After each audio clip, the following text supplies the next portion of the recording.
Hello दोस्तों, कैसे हैं आप लोग। आज मैं आप लोगों को क्लास 10th का हिंदी का बीबीआई ऑब्जेक्टिव क्वेश्चन बताएंगे जो बिहार बोर्ड के लिए वेरी वेरी इंपॉर्टेंट है। और जो 2024 में जो मैट्रिक का एग्ज़ाम हुआ इससे आपको बहुत सा क्वेश्चन टकराएगा। 100% कहते हैं हम हिंदी का बीबीआई ऑब्जेक्टिव आपको बताते हम। आप लोग क्लास को शेयर कीजिए, लाइक कीजिए और चैनल को सब्सक्राइब कीजिए। चलिए दोस्तों, क्वेश्चन को स्टार्ट करते हैं हम लोग। क्वेश्चन नंबर फर्स्ट में क्या कह रहा है दोस्तों,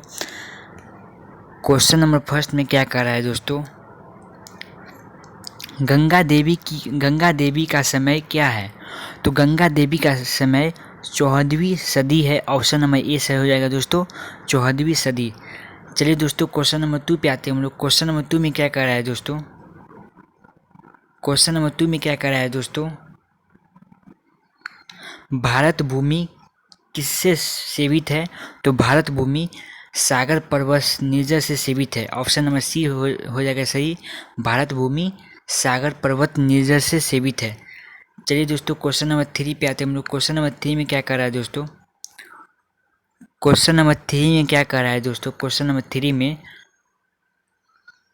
अविश्वासी पात्र पर विश्वास करने से क्या होता है। तो अविश्वासी पात्र पर विश्वास करने से हानि होता है। ऑप्शन नंबर बी सही हो जाएगा दोस्तों, हानि। चलिए क्वेश्चन नंबर 4 पे आते हैं हम लोग। कर्णस्य दानवीरता किस प्रकार का पात्र है। तो किस प्रकार का पात्र है दोस्तों, तो नाटक है। क्या है, नाटक है। ऑप्शन नंबर ए सही हो जाएगा दोस्तों, नाटक। कर्णस्य दानवीरता है, क्या है, नाटक है।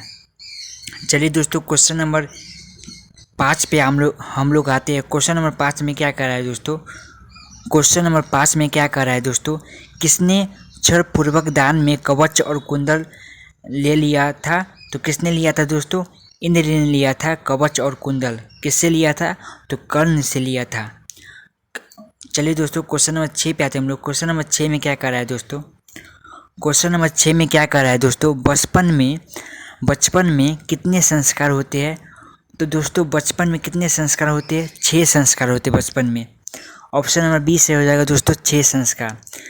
चलिए दोस्तों, क्वेश्चन नंबर 7 पे आते हैं हम लोग। क्वेश्चन नंबर 7 में क्या कह रहा है दोस्तों, आप लोग क्लास को शेयर कीजिए दोस्तों, लाइक कीजिए और चैनल को सब्सक्राइब कीजिए दोस्तों। चलिए दोस्तों, क्वेश्चन नंबर 7 में क्या कह रहा है दोस्तों, सीमांतोन्नयन किस प्रकार का संस्कार है। तो कौन सा संस्कार हो जाएगा दोस्तों, जन्म पूर्व संस्कार। ऑप्शन नंबर ए से हो जाएगा दोस्तों, जन्म पूर्व संस्कार। चलिए क्वेश्चन नंबर 8 पे आते हैं हम लोग। क्वेश्चन नंबर 8 में क्या कह रहा है दोस्तों, नीति श्लोका पाठ में कितने श्लोक होते हैं।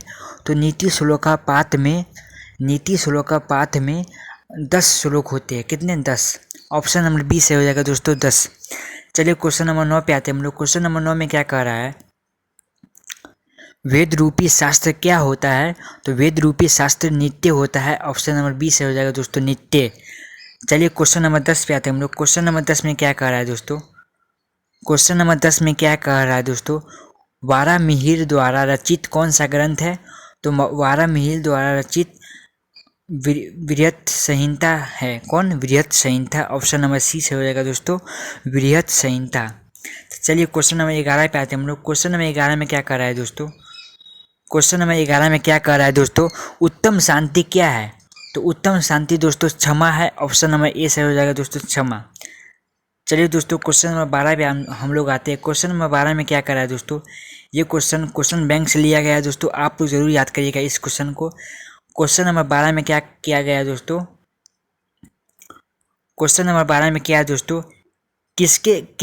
किसने कहा पाटलिपुत्र का नगर शोभा देखने में प्रिय था। तो किसने कहा था दोस्तों, मेगास्थनीज ने कहा था, या पहाड़ ने कहा था, या बुद्ध, या किसने कहा था दोस्तों। तो ऑप्शन नंबर किसने कहा था दोस्तों, कमेंट कीजिए दोस्तों, किसने कहा था कि पाटलिपुत्र एक शोभा देखने का प्रिय नगर है। तो मेगास्थनीज ने कहा था। ऑप्शन नंबर बी से हो जाएगा दोस्तों। चलिए दोस्तों, क्वेश्चन नंबर 13 पे आते हैं हम लोग। क्वेश्चन नंबर 13 में क्या कर रहा है दोस्तों, पाटलिपुत्र की पुतलिका रचना के आधार पर पटना का कौन सा नाम है। तो कौन सा नाम है दोस्तों, पाटलिपुत्र। ऑप्शन नंबर सी से हो जाएगा दोस्तों, पाटलिपुत्र। चलिए दोस्तों क्वेश्चन नंबर 14 पे आते हैं हम लोग। क्वेश्चन नंबर 14 में क्या कह रहा है दोस्तों? क्वेश्चन नंबर 14 में क्या कह रहा है दोस्तों?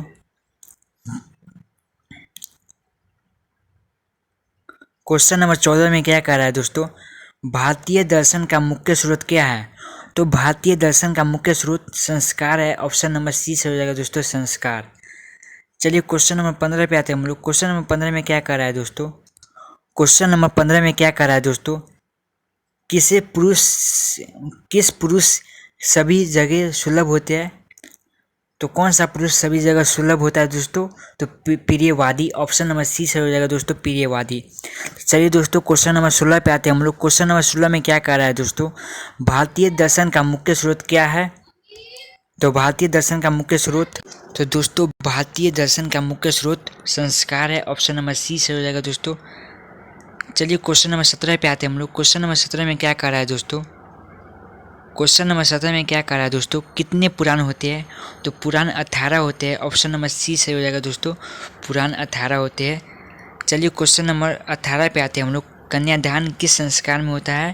तो कन्यादान विवाह में होता है। ऑप्शन नंबर बी से हो जाएगा दोस्तों, विवाह। चलिए दोस्तों क्वेश्चन नंबर 19 पे आते हैं हम लोग। क्वेश्चन नंबर 19 में क्या कर रहा है दोस्तों? जन्म पूर्व संस्कार कितने होते हैं? तो जन्म पूर्व संस्कार 13, मतलब 13 होते हैं। ऑप्शन नंबर डी से हो जाएगा दोस्तों, 13। चलिए दोस्तों क्वेश्चन नंबर 20 पे आते हैं हम लोग। क्वेश्चन नंबर 20 में क्या कर रहा है दोस्तों? गंगा देवी की पति कौन है? तो गंगा देवी के पति कौन थे दोस्तों? तो गंगा देवी के पति कौन थे? कंपन राय। ऑप्शन नंबर डी से हो जाएगा दोस्तों, कंपन राय। चलिए दोस्तों क्वेश्चन नंबर 21 पे आते हैं हम लोग। क्वेश्चन नंबर 21 में क्या है? ऋषि गौतम ने किस दर्शन की रचना की? तो ऋषि गौतम ने न्याय दर्शन की रचना की। ऑप्शन नंबर बी से हो जाएगा दोस्तों, न्याय दर्शन। चलिए क्वेश्चन नंबर 22 पे आते हैं हम लोग।